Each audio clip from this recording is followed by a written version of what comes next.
Here we're looking at the composition of inverse trigonometric functions. Recall from our algebra that the composition of f with its inverse, f inverse of x is equal to x, or that the composition of f inverse with f of x is equal to x. So when we composite a function with its inverse, we get x. Similarly, for a trigonometric function, sine composite arc sine of x is equal to x, as long as x is between -1 and 1. If you recall, the domain of the arc sine is from -1 to 1. Also, the arc sine of sine y is equal to y, as long as y is between -pi/2 and pi/2, since the range of y is between -pi/2 and pi/2. For composition for cosine function, cosine composite arc cosine of x is equal to x, as long as x once again is between -1 and 1, since the domain of our arc cosine is from -1 to 1, and the arc cosine of cosine y is equal to y, because the range of y is from 0 to pi. The tan arctan of x is equal to x, as long as x is any real number, because the domain of our arctan function is any real number.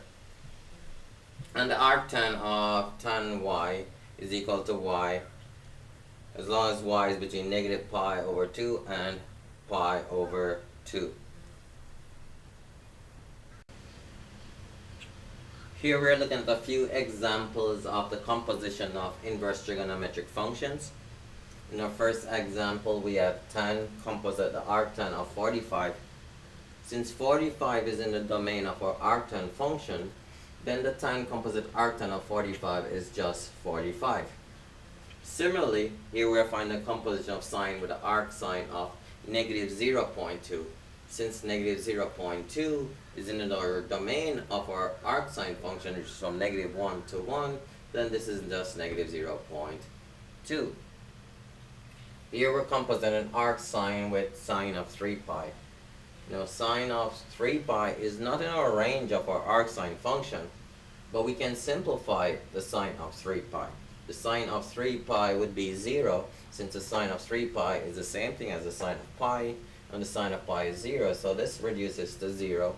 Now we have the arc sine of 0.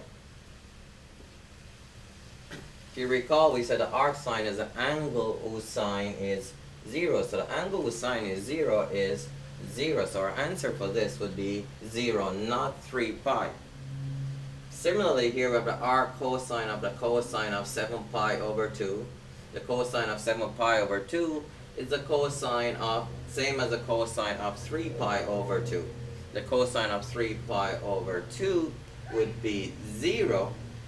So here we have all this being reduced to 0.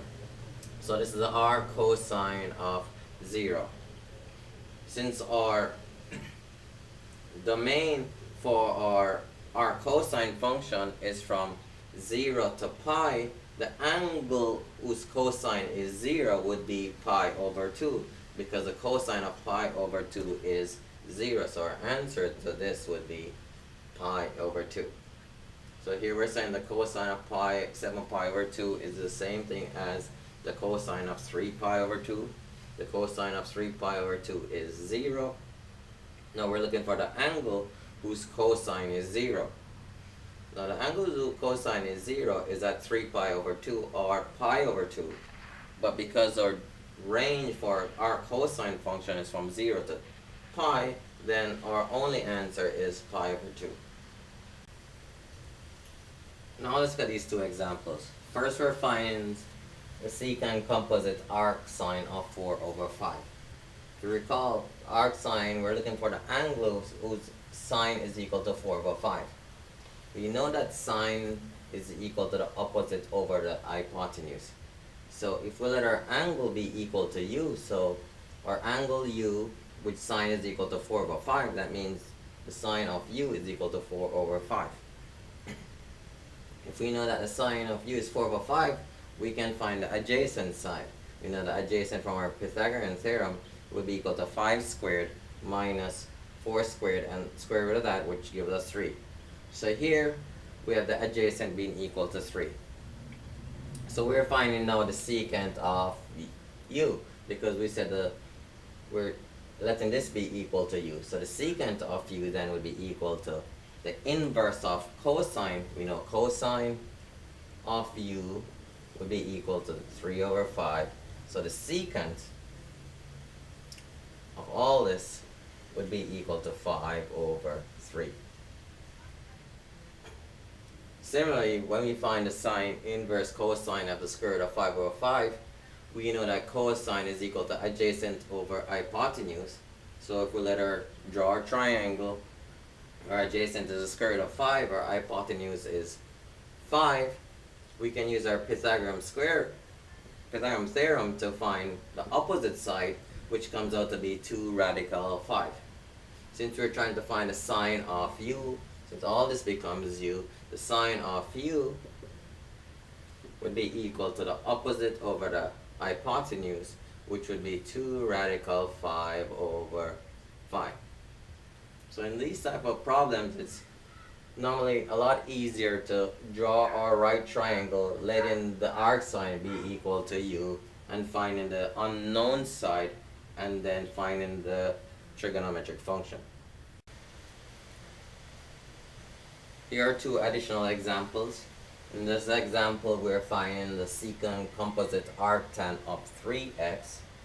Once again, we can let the arctan of 3x equal to u. We know tan is equal to the opposite over the adjacent. So if our angle is u, then our opposite is 3x and our adjacent is 1. Using our Pythagorean theorem, we can find the hypotenuse, which will be the opposite square plus the adjacent squared, and we find the square root of that, which is the square root of 9x squared plus 1. We know cosine is the adjacent over the hypotenuse, so the cosine of u is equal to 1 over 9x squared, square root of 9x squared plus 1. We know secant is the inverse of cosine, so the secant is the square root of 9x squared plus 1. In this example, we have secant arc sine of x minus 1.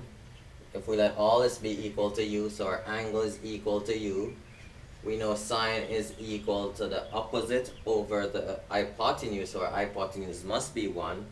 So here we have our opposite and our hypotenuse.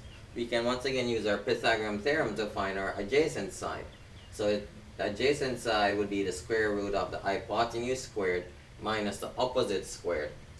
So when we expand this, this becomes x squared minus 2x plus 1. Subtracting 1 minus this, we end up with negative x squared plus 2x.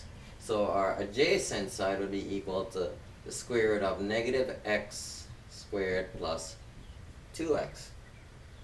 We know secant is equal to the inverse of cosine. Cosine is adjacent over hypotenuse. So secant is hypotenuse over adjacent. So our answer to this would be 1 over the square root of negative x squared plus 2x.